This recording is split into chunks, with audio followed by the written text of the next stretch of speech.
Olá, Homo sapiens e olá, mulher. Sapiens? Não. Bom, nesse nosso vídeo de resolução de questões, nós vamos começar com o tema da virologia referente à aula 1. E nós vamos trabalhar exatamente o tema central que foi os seres acelulares, os vírus e os prions. E vamos dar um enfoque a 5 questões simples que de imediato podem ajudar aí a gente a depreender de fato o conteúdo. Vamos lá, sem mais delongas. A primeira questão é da FATEC de São Paulo e diz o seguinte: os vírus são minúsculos piratas biológicos porque invadem as células, saqueiam seus nutrientes e utilizam as reações químicas da mesma para se reproduzir. Logo em seguida, os descendentes dos invasores transmitem-se a outras células, provocando danos devastadores. A estes danos dá-se o nome de virose, como a raiva, a dengue hemorrágica, o sarampo, a gripe, etc. E o cerne da questão trata-se exatamente de quê? Exatamente do que é correto afirmar de acordo com o texto. Bom, o que é correto afirmar é que esses seres de imediato invadem, saqueiam nutrientes, utilizam-se de reações químicas e conseguem se reproduzir porque simplesmente fazem uso de todo o maquinário metabólico das células. Logo, significa dizer que se eles fazem uso do maquinário metabólico das células é justamente porque eles não têm metabolismo próprio. Eles necessitam do metabolismo da célula hospedeira para que de imediato possam se reproduzir e bem como obter tudo aquilo que eles desejam. Logo, a resposta correta passa a ser a letra C. E a gente segue aí com a segunda questão, que é da Unirio, e diz assim: pesquisadores têm procurado isolar o vírus da gripe espanhola, que em 1918 matou mais de 20 milhões de pessoas. O trabalho está sendo em um cemitério de Spitsbergen, uma ilha da Noruega, a pouco mais de 1 quilômetro do Polo Norte. O conhecimento desse vírus é um caminho importante para o desenvolvimento de métodos de prevenção para novos casos de epidemias viróticas. Bom, e aí vem uma questão interessante. Ele pergunta no enunciado central: assinale a alternativa que apresenta uma característica dos vírus que permite sua existência após tantas décadas transcorridas. Bom, se eu tenho vírus que se mantêm existentes depois de tanto tempo, né? Porque veja, a gripe espanhola foi em 1918 e basicamente 100 anos depois, o pessoal ainda se preocupando em buscar esse vírus para de repente desenvolver métodos de prevenção de epidemias novas. Isso significa que de alguma forma esse vírus é mantido em preservação. E esse vírus é preservado porque ele encontra-se em estado de cristalização, ou seja, de dormência. Então, fora de uma célula viva, os vírus podem ser cristalizados. Letra B, ok? Na terceira questão, que é da UNESA de 2015.2, os vírus são seres parasitas intracelulares obrigatórios que precisam infectar células e utilizar da maquinaria desta para se multiplicar. Sobre os vírus, pode-se dizer que, bom, vamos lá, se eles de imediato são organismos que precisam parasitar outras células, eles provocam danos a elas, tá?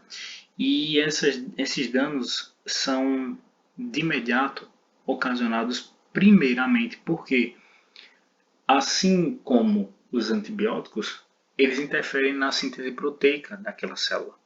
Se de imediato o vírus ele precisa fazer uso da maquinaria celular, tem uma finalidade. E qual é a finalidade?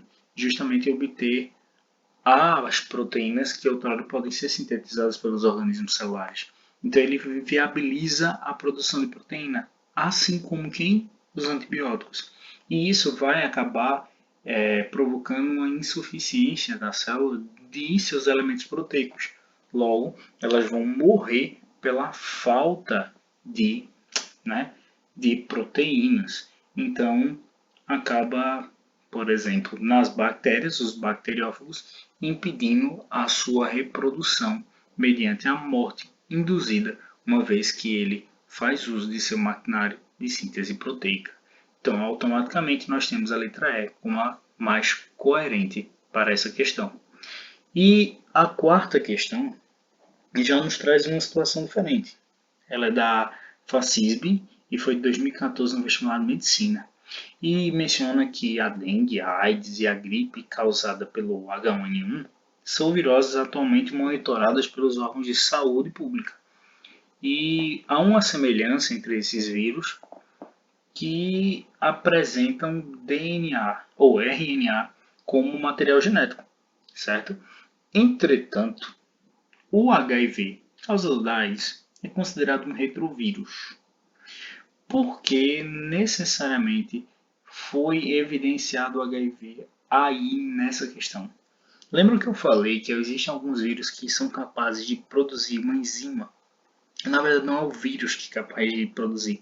Ele tem um gene que traz consigo a informação para produzir uma enzima chamada transcriptase reversa, que faz com que, em dados momentos, o RNA deixe de ser RNA e passe a ser DNA, para melhor adaptá-lo à realidade de se inserir dentro do organismo e automaticamente poder se manter em um estado de latência no organismo, provocando até mesmo um ciclo lisogênico.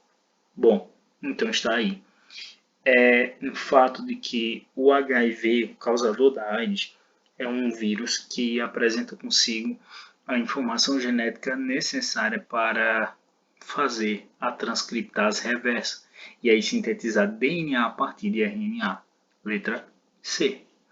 E a quinta e última questão, que é do Enem 2013, e eu sinceramente confesso que adoro essa questão, ela traz a seguinte informação. A contaminação pelo vírus da rubéola é especialmente preocupante em grávidas, devido à síndrome da rubéola congênita, que pode levar ao risco de aborto e malformações congênitas.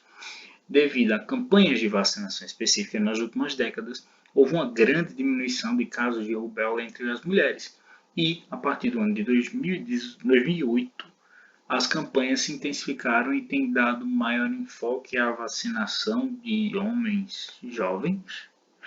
Considerando a preocupação com a ocorrência da SRC, a Síndrome da Rubéola Congênita, as campanhas passaram a dar enfoque à vacinação dos homens. Por quê? Porque eles, o quê? Bom, a campanha passou a ser voltada aos homens porque em si as mulheres já estavam, entre aspas, protegidas, né? As mulheres já estavam vacinadas. O problema agora eram os homens que poderiam levar esse vírus para as parceiras, para as mulheres. Então, os homens jovens seriam justamente aqueles que estão começando agora a sua família e automaticamente têm, né, aí uma esposa em casa que muitas vezes poderia estar grávida e poderia acabar contaminando-se com esse vírus, tá bom? Então, a resposta mais coerente é a letra B, que transmitem o vírus a mulheres gestantes, tá bom? Por isso que eles passaram a ser o foco das campanhas de vacinação. Eu espero que vocês tenham gostado, eu espero que eu tenha tirado as dúvidas de vocês a respeito dessas questões e a gente volta a conversar sobre as doenças virais na próxima resolução. Fiquem com Deus, um abraço e tchau, tchau.